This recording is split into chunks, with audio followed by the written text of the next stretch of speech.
Curepto precisamente para recordar que hace un año nos dejara el poeta cureptano Fernando Quilodrán Rodríguez, mi amigo personal con el cual compartimos no solamente labores profesionales en el diario El Siglo, en la revista Pluma y Pincel.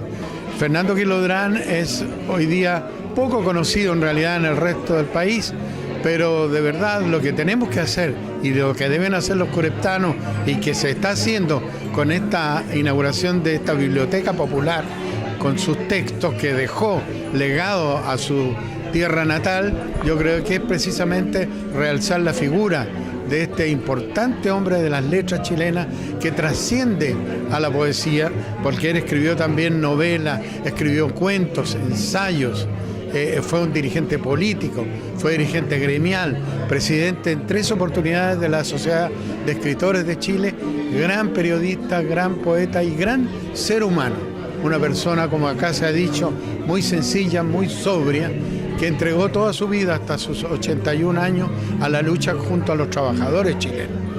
Él es hijo de una dama de esta ciudad de acá de Curepto, con un señor que trabajaba en la entonces Caja de Ahorro, que después se convirtió en el Banco del Estado, y por ello él era trasladado a varias ciudades del país. Estuvo en el norte, en el sur, y volvió pocas veces en realidad a Curepto, pero lo tenía en el corazón. Tanto así que a mí, que fui su amigo durante 40 años, siempre me habló y íbamos a venir, siempre íbamos a venir, nunca pudimos, lamentablemente hoy día vine solo, pero vino a recordarlo. Él era un gran conversador, un hombre profundo, pero sencillo. Se ha dicho aquí también, él no se ufanaba de sus conocimientos. Sabía francés perfectamente, leía los clásicos en francés. Sin embargo, si había que explicar algo, bueno, se limitaba a explicarte quién era Émile Zola, quién era Balzac, por qué son importantes. Era, también yo diría que era de alguna manera un pedagogo, porque a sus amigos y todo. Nosotros teníamos una cofradía que el administrador del edificio donde vivíamos decía que era la palta culta, porque nosotros comprábamos palta y nos poníamos a conversar comiendo palta con pan, que le encantaba a Fernando, y conversando de distintos temas de política, de arte, de filosofía. Así que eso también recuerdo con mucho cariño. Bueno, yo creo que acá en Curepto difícilmente un joven no puede sentirse inspirado viendo las camelias, viendo el Cerro La Cruz, viendo estas callejuelas que son prácticamente de la colonia, con todas las adversidades que ha vivido Curepto, desde los terremotos, el incendio, ¿cierto? Creo que hay un impulso vital y yo invito a los jóvenes cureptanos a escribir sobre su tierra, su experiencia. Y otra cosa, a volver. Porque está bien, acá no hay universidades, no hay centros de formación técnica, no hay institutos profesionales. Desgraciadamente los jóvenes tienen que ir a perfeccionarse fuera, pero el llamado es a que si tienen oportunidad, a volver a su tierra. Y si no, cuando sean mayores y tengan familia y todo, vuelvan para mostrarle a sus hijos, a los que vienen, los valores, la importancia de este terruño.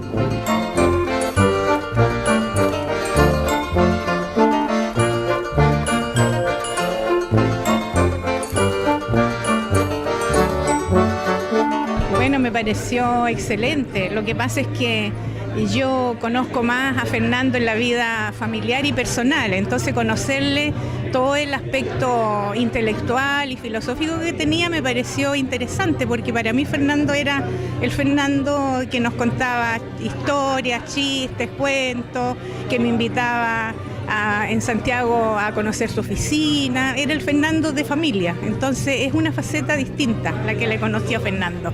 Bueno, mientras vivió mi abuelita en la Casa de las Camelias, esa era la casa de familia, él venía casi prácticamente todos los veranos a ver a mi mamá, a mi abuelita, por tanto yo lo veía casi todos los veranos a Fernando acá. Él era muy entretenido, le gustaba mucho que le contáramos historias de Curepto, de la gente de acá, de cómo transcurría la vida en Curepto. Así que, pero lo veía yo todos los veranos cuando venía a Curepto. Me pareció bien porque, bueno, yo sabía de Fernando que era una persona muy intelectual, él era una persona muy preocupada de conocer de todas las cosas, pero yo no sabía la dimensión que había tomado él, digamos, el vuelo que había tomado respecto de lo importante que era su obra y la vida de él. Yo sabía que había sido presidente de la Sociedad de Escritores, que había trabajado en el Siglo. Yo incluso cuando contaba el señor de su oficina en Santiago, yo se las conocí, la oficina en Santiago, todas esas cosas. Pero yo lo veía como el Fernando tío, el Fernando primo, pero ahora lo conocí como el Fernando personaje. Y esa es una faceta distinta de él. Yo algo sabía porque cuando él, la última vez que vino a Curepto, él dijo que él quería en Curepto que quedaran todas sus cosas, así que yo alguna idea tenía. Yo no sabía que se había concretado. Bueno, nosotros sabíamos que Fernando estaba enfermo, pero también fue como repentina su muerte. Pero me parece bueno que él haya pensado en dejarlo en Curepto porque en el fondo él era un hombre soltero, no tenía descendencia, su hermana también era una mujer soltera, por tanto, ¿dónde mejor quedaran sus cosas que acá en su pueblo, donde nació? Y yo le contaba, toda la gente aquí en Curepto conoce la casa de la Estrellita Castro, la de la plaza, la de 2 pisos, él nació en esa casa, ahí nació él. Ahí vivía mi bisabuela, que era su abuela, y ahí la mamá de él, que era hija de mi bisabuela, tuvo a su hijo ahí. Así que él nació aquí, pues él es cureptano de nacimiento.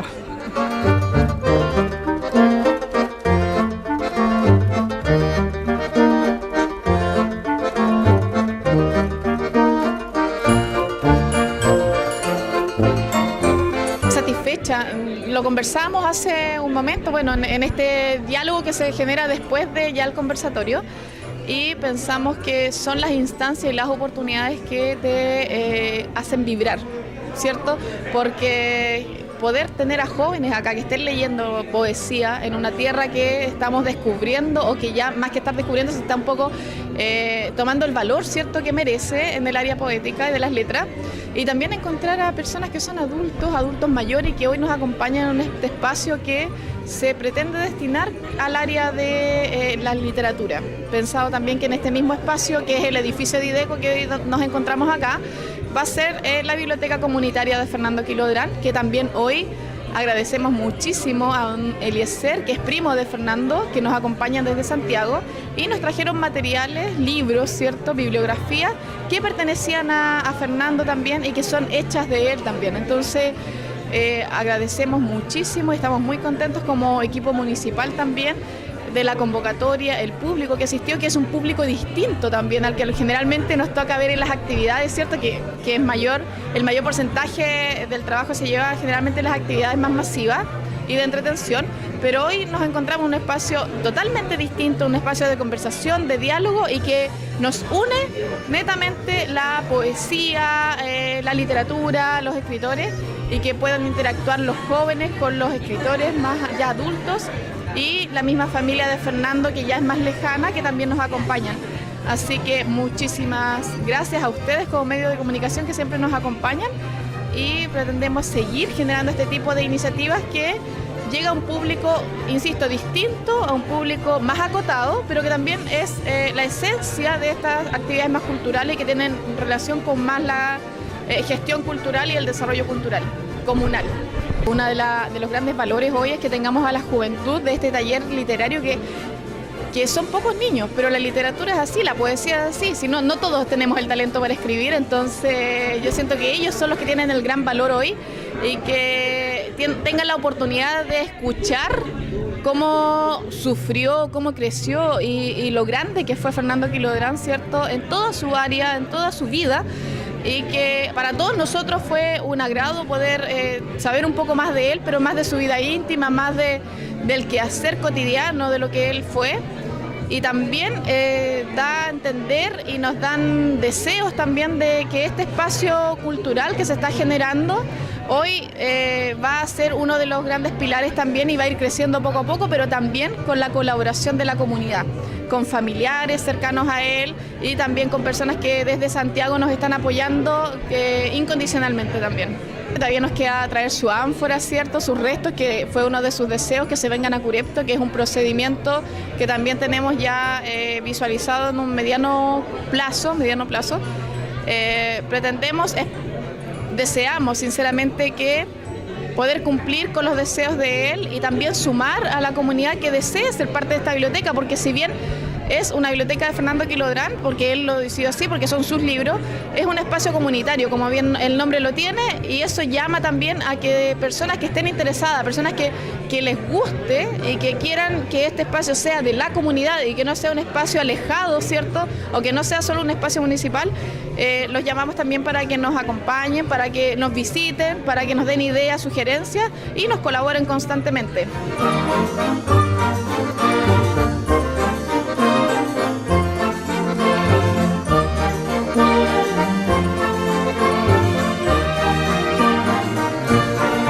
Fernando era el tipo más sencillo del mundo, porque era un tipo de una gran inteligencia, era un tipo de una gran sensibilidad también, era capaz de captar cosas que uno no captaba, se hace notar eso en sus escrituras, en sus poemas, a la vez de una bondad, tenía una gran bondad, un gran cariño hacia el resto de los seres humanos, siempre estaba presente donde podía ayudar.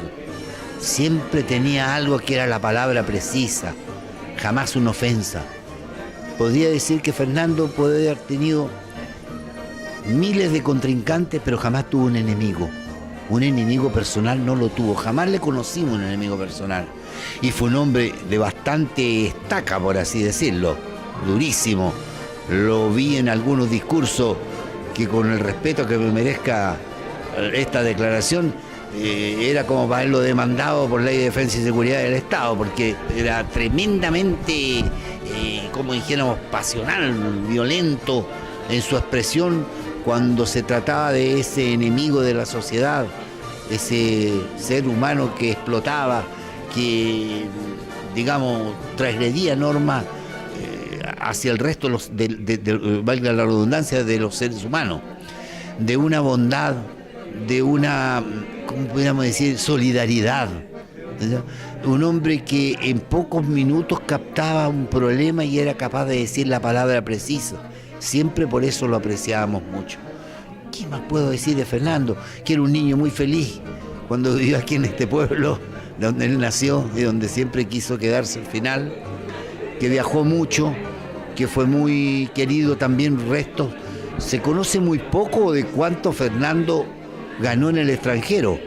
Voy quizá a cometer una infidencia para su hermano mayor, quien posee esto, pero Fernando fue premiado con la gran medalla y cruz de Orange en Holanda, un premio o distinción solo para grandes personajes, y esto por su valentía, por su afán de escribir, por su deseo de justicia. Además, Fernando era un tipo muy valiente cuando tenía que defender lo que él quería. Esto se hace más notorio. Hay un video, una película de él cuando va marchando detrás del ataúd de Neruda con las manos en alto, cantando la Internacional, rodeado absolutamente de metralletas. Está la película en que eso se ve. O sea, no se acobardaba por defender sus principios. Creo que hay mucho más que podría decirle, pero eso es lo que a grandes rasgos recuerdo de él, como primo. Como primo, magnífico. Más que un primo, era un amigo. Fernando era un primo, un amigo, un camarada. Y fue gran amigo de mi madre. Que extrañamente mi madre lo quería mucho, Fernando, y no lo consideraba un sobrino, no lo consideraba más que un sobrino, lo consideraba un amigo. O sea que era nuestro Fernando familiar. Eso es lo más que puedo alcanzar a decirle. A grandes rasgos. No siendo yo, quien sabe que mejor lo puede identificar o decir cómo era, porque hay muchos otros primos más que lo conocieron muy a fondo, y en especial aquí en Curepto. Aquí en Curepto existen personas que lo conocen antes de nacer a Fernando, y le voy a dar un nombre: doña Fresia Gajardo Rodríguez, quien vive aquí todavía. Di Fresia lo conoce gateando. Así que más pueden preguntarle a él cómo era cuando era más joven todavía.